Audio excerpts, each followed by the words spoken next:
So this morning I'm with Jonathan Stein. So Jonathan's the founder of Fabu. Jonathan's really well known in the property arena. Jonathan's regularly at the property shows such as the letting show, which was just a few weeks ago. Jonathan's been featured in YPN. Is that correct, Jonathan? I think that was at least one What five-page spread about you in YPN last year or 2 years ago. I had a couple in YPN and in Property Investor News a few months ago as well. So Jonathan is both an investor and a property entrepreneur. I say a property entrepreneur because you can see at the back there a company called Vabu. Vabu, Jonathan's founded. Do you want to explain to listeners who Vabu is and who you are, Jonathan, as well? So if you let the listeners know a bit about yourself. Sure, thanks, Brendan. Well, my background initially is on certainly the property side of things.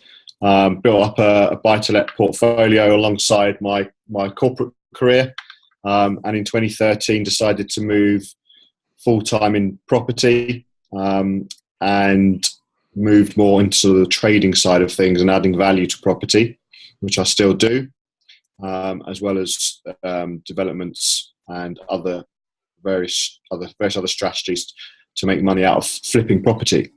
But in 2013, I first started having problems with some tenants who went into rental arrears. I've been a landlord for about 10 years at that point, and I realised this was not only was it costing me lots of money at that time, I realised it was quite a big risk to my future as a landlord, because rental arrears have been significantly on the increase throughout the UK for many years, and are forecasted to get a lot worse. So I thought, I need to do something about this. And at that time, I thought, if I can help my tenants save a bit of money, that will make it easier for them to pay their rent. And that's what I did back in 2013. I'd previously come out of a corporate job where I was rolling out programs of perks for large organisations and their staff, again, ultimately to help their staff save money. And it's kind of just snowballed from there, really. I started telling other people that I was doing this at the networking events that I go to, and eventually other people said to me, "Could you help me do the same?" So at that point, that was kind of when the idea of Vabu came around, but it took 2 years to get off the ground. We launched just over a year ago, and now we offer services to letting agents, to property management companies, councils, and to landlords as well, where effectively we are rolling out a program of rewards and perks for their tenants to get access to. It helps, obviously, tenants save money, make it easier to pay their rent, but it's about much more than that. It's about strengthening relationships, enhancing the service you're providing, enhancing your brand, and being different from the competition. Jonathan, so you mentioned auctions there. Do you look at any particular software which helps you with auctions? Do you subscribe to any particular software? I subscribe to Essential Information Group, EI Group, which gives me access to all the auction data. So past, present, and ultimately future sales data. Which is it's a very good tool if you've got a potential auction flip, to sense check what you're doing.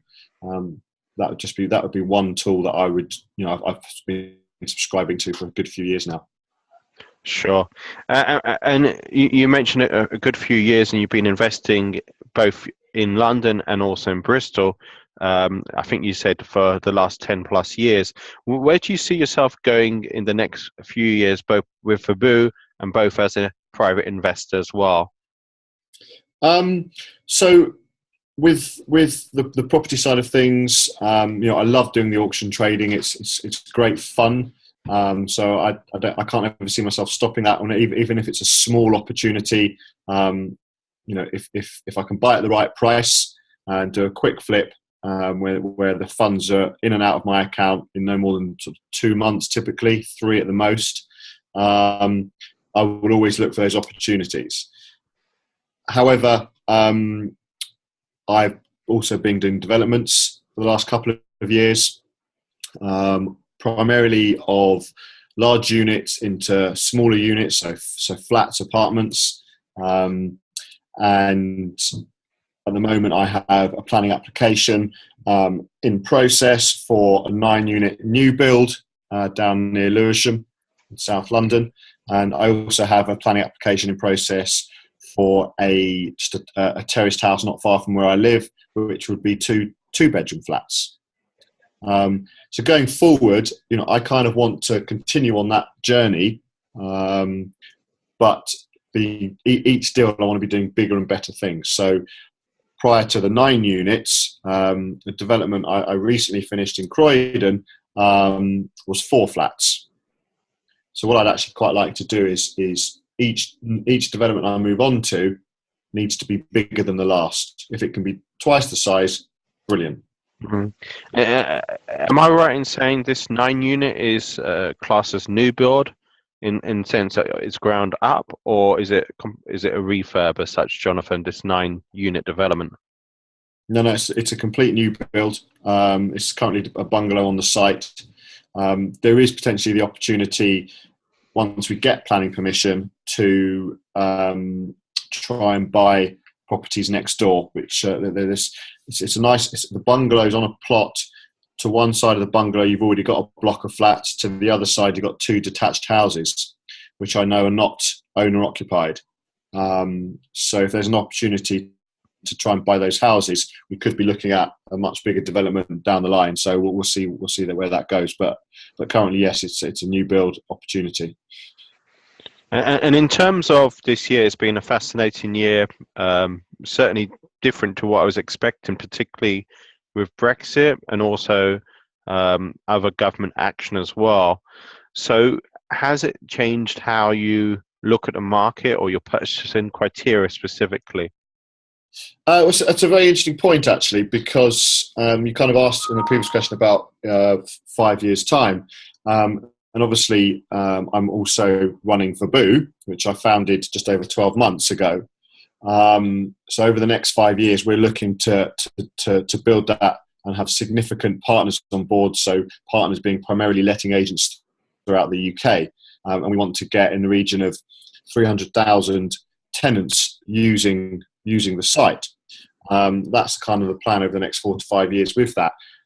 But one of the big reasons why I was very keen to launch a business like that was because I've always had this thought in the back of my mind: what if property development, property trading becomes impossible for whatever reason? I don't know what reason that would necessarily be, even down to me personally not being physically capable of doing it. Things that I don't necessarily expect to materialize, but I've always thought it would be nice to have an alternative revenue stream. And Verboo really fits that bill because it's a web-based business.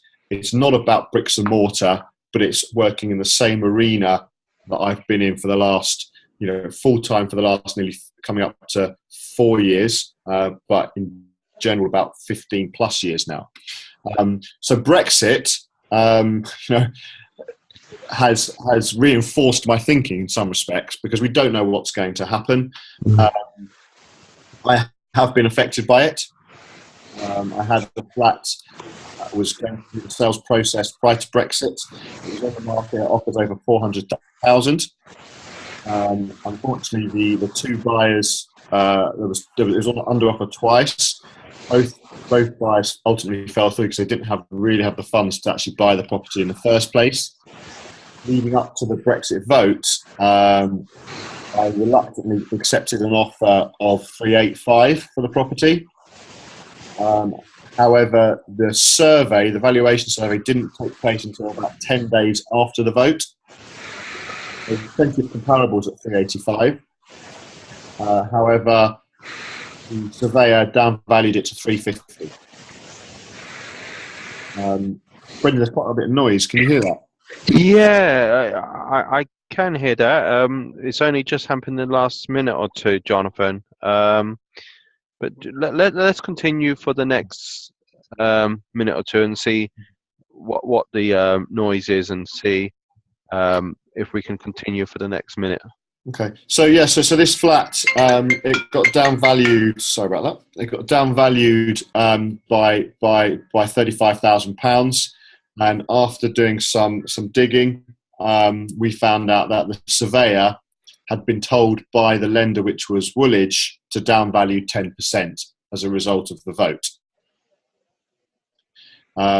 Bit of a knee-jerk reaction, in my opinion, because it was so close to the vote. And I'm pretty confident if that survey was done again now, as people seem to have calmed down a little bit, that we'd comfortably have got the 385. However, I had to proceed with the sale because of this new build project that I need the funds to move on to. I didn't want to risk not finding another buyer quick enough to get those funds out. So Brexit has cost me £30,000. We got another £5,000 out of the vendor, but yeah, ultimately Brexit cost me 30 grand. So forward, there are uncertain times. I was at an event yesterday, talking to a guy who has a very good, successful business, totally unrelated to property. He was telling me that twice a year he gets interviewed by the Bank of England. About, get his thoughts on his business and where he's going with it, and what his views are over the coming year or so. And he did one of those interviews recently, and the guys from the Bank of England who interviewed him said everything seems to be quite calm now, but they believe once Article 50 is invoked, there's going to be a lot of uncertainty and things are going to start to shake up. So how much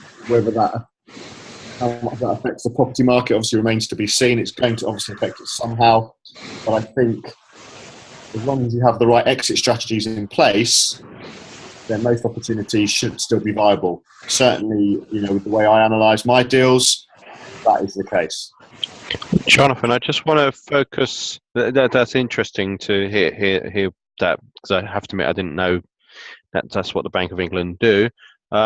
In terms of just looking at one of the other key questions, focusing on what would your advice be to someone who's fresh, new to the market, hasn't done anything in terms of property? Is it rent to rent? Should they look at flipping? Should they potentially become a joint venture partner with an investor, developer? Where should they start? Where you started in Bristol? That was your stronghold. What would your suggestions be? Yeah, I mean, I didn't actually start in Bristol. I started on the side of my corporate career buying properties through sources. I had some funds to invest, but not a great deal of funds, so I had to buy at the right price, recycle my funds as soon as I possibly could to move on to the next property, add value to the properties to get the valuation of those properties higher to recycle. That's how I did things. And at the beginning, I just bought for cash flow, and I wasn't so concerned about the location. I did my due diligence on the location, but it didn't have to be on my doorstep. But from 2012 onwards, I decided to focus on one area. And that was Bristol, because I've been there for a lot of my life, and the purchasing strategy was the same. For people who are thinking about it now, I mean, ultimately it depends on their individual situation. If they have funds available, then they have opportunity to purchase properties and add value to them. I think my approach of analysing any deal would really apply to anybody looking to invest in property. My worst case scenario with any project is, can I refinance it and get back out all my funds and have it as a cash flowing entity? And if that's the worst case scenario, then you should be pretty safe. The one thing you don't want to do is, I personally don't want to tie up loads of money, and I certainly don't want to be losing any money. So whilst my focus is very much on sort of developments and trading and flipping, etc. now, I'm not necessarily looking to add to my buy-to-let portfolio. If the worst case is if I can't sell something, as long as I can refinance and get out all of my cash, possibly a bit more if I've added value, then I'm pretty comfortable. So I think really that's what people have got to be thinking about if they're entering in the market now. Strategies like rent to rent. If people are short on funds, then I know some people have done very, very, very well at that. I think there's a lot of admin involved. I guess it's, from what I see, people are effectively acting as letting agents when they build a rent-to-rent business. For a while, certainly, when they get to the size where they can bring in property managers, then perhaps they can step back a little bit. I don't know. It's not my field. Baboo gets a lot of business from rent-to-rent businesses and HMO landlords in particular. So it's definitely a growing market. But at the same time, when I go and do my talks around the country, I notice there's a lot of saturation for those types of properties as well. Jonathan, have we got time for just one more question? Sure. Okay. So the other key question I just want to ask you is, where do you find most of your properties? I know we've covered auctions. Is it through auctions, commercial agents, or simply word of mouth, or possibly online as well? To be honest with you, over the last few years, I've been doing a lot of networking since sort of 2011, 2012. I've been prolifically networking, so I've built up a good contact base of good property sources. My whole portfolio, bar 2 or 3 properties, have come via property sources.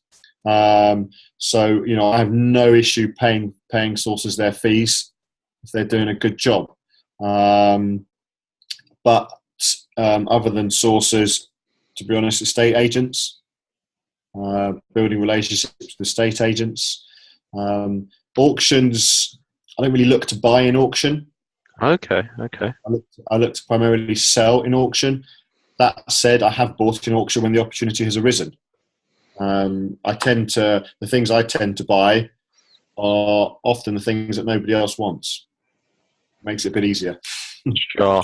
So I don't want to take up any of your time today. Just to let the listeners know, we've covered a lot on auctions. I do have a panel coming up, which Shawbrook will be on the 15th of November at Wandsworth. It's at the Alma. So if the listeners are interested in auctions specifically, that's maybe one event where they will find value. How best connect with you, Jonathan, if they're particularly interested in Baboo? Is there two different avenues to connect with you, yourself and then Baboo?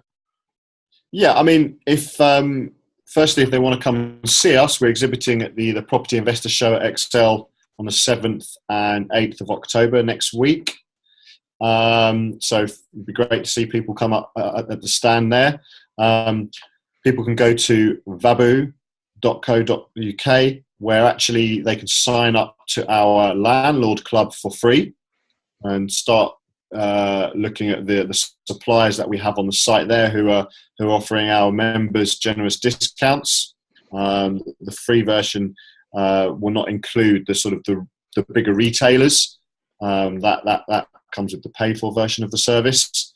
So that would be two good ways to contact us through the site or come see us next week at the show. Sure. I would definitely see you at the show. I'll be there on the 7th, Jonathan. So I'll see you on the 7th. Right. Are you exhibiting only or speaking as well at that particular show? So, yeah, we're exhibiting, but we're part of a little section of the hall which they're calling the Prop Tech Zone. Sure. So I will be doing, I don't know how many, I think it's either twice a day. There's going to be a talk where myself and the other exhibitors from that zone will be giving a brief overview of their business as well as a demonstration of whatever it is that they are doing. Am I right in saying that's with James Deasley at 11:30 in the morning on Friday? I think he's doing it in the afternoon, but I've booked myself into that morning session. So you're more prepared than I am at the moment. I don't know the times right now. But yeah, 11, I think it's 11:30 in the morning because I'm definitely there for the first part of the day on Friday. So I just want to say huge thanks for your time, Jonathan. I could easily keep you on, but I'd rather just, as I said, it's a short interview and don't want to keep you for too long. But there's good ways to connect with you, and I'm sure we may do another call like this at some point in the new year. Okay, Brendan, thanks for your time. Oh, thank you. Thanks. Bye for the moment. Bye.